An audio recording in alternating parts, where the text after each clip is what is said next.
Last week was Martin Luther King Day.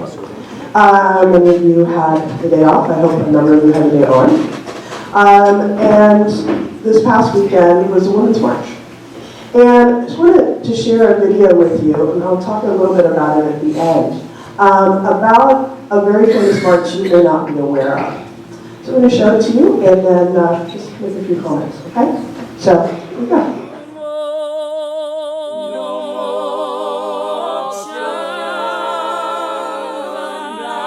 In 1963, a century after the Emancipation Proclamation, the United States was still a nation divided.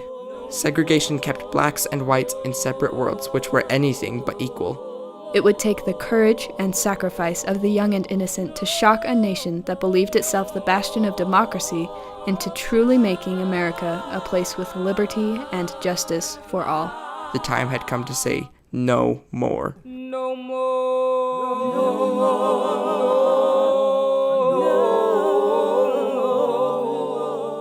In 1954, the ruling of the Supreme Court in Brown versus the Board of Education declared that separate was inherently unequal and that integration ought to proceed with all deliberate speed.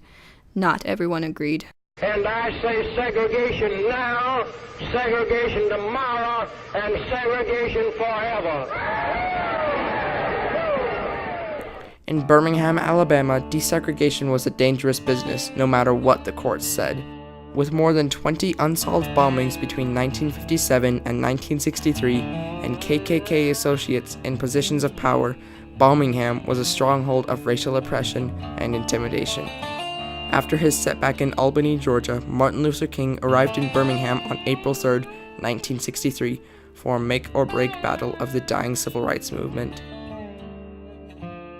Project C got off to a disappointing start. A court injunction against parading and an 800% increase in bail costs made a trip to jail more likely to last 6 months than 6 days. Marchers realistically feared losing their jobs and their homes. Few volunteered. Fewer were arrested. On April 12th, King tried to draw people by marching himself. He and Ralph Abernathy went to jail.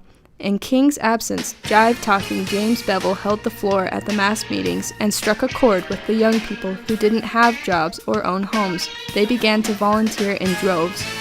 Bevel started a whisper campaign for student demonstrations. When King was released on April 20th, he was highly conflicted over the use of children as marchers. Reverend Fred Shuttlesworth, however, summed up the situation when he said, "We gotta use what we got."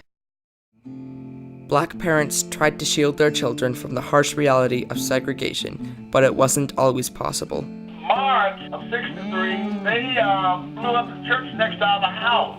My father's car was set on fire. He was also ran off a bridge one night. It was tough. One of the worst nights of Chris McNair's life was when he had to tell his daughter the reason he couldn't buy her the sandwich she'd wanted at a store that day was that she was black.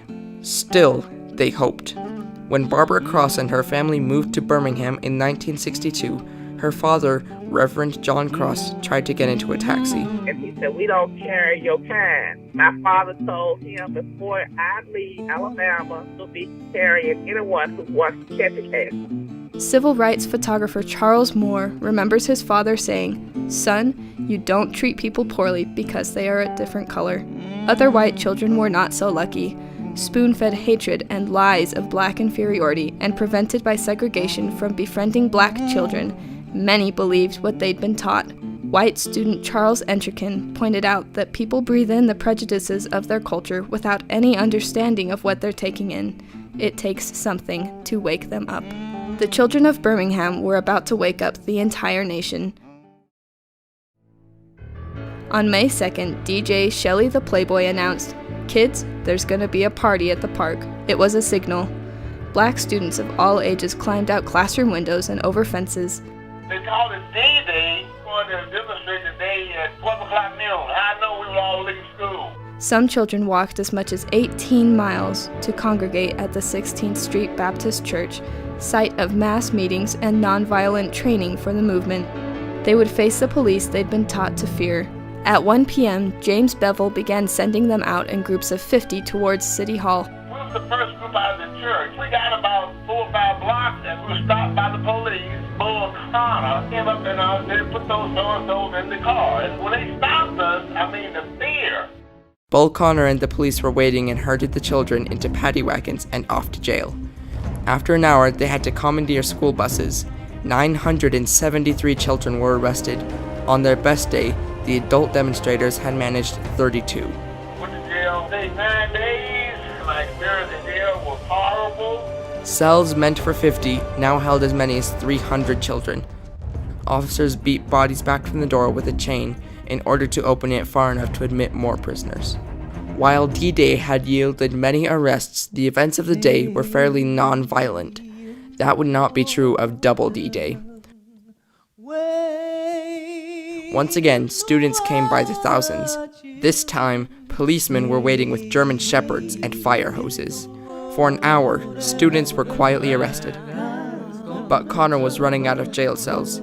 He needed to scare them into stopping. Firemen doubled the water pressure to 100 pounds per square inch. Bull Connor gave the word to let him have it.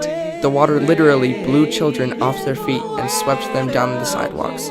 Witnessing this, black millionaire A.G. Gaston interrupted his phone conversation saying, "I can't talk.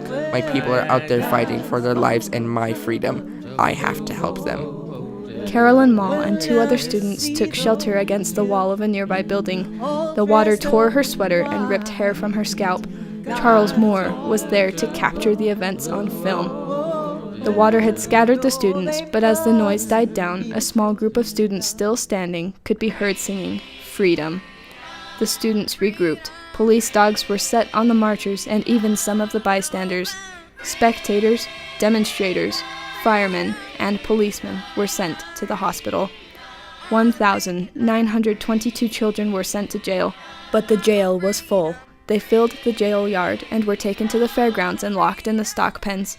Most would stay for 1 to 2 weeks. Wherever they were imprisoned, the songs of the movement rang out and gave them courage. The effects of the Children's March came quickly, beginning on Miracle Sunday, when parents and children marched together. In spite of Connor's order, the firemen refused to attack. More than 20,000 students had skipped school to go to jail. By May 10th, the businesses of Birmingham had had enough and agreed to desegregate. As children returned to school, however, they were informed that they had been expelled. The school board's decision was appealed all the way to the district court in Atlanta before it was overturned and the students were readmitted.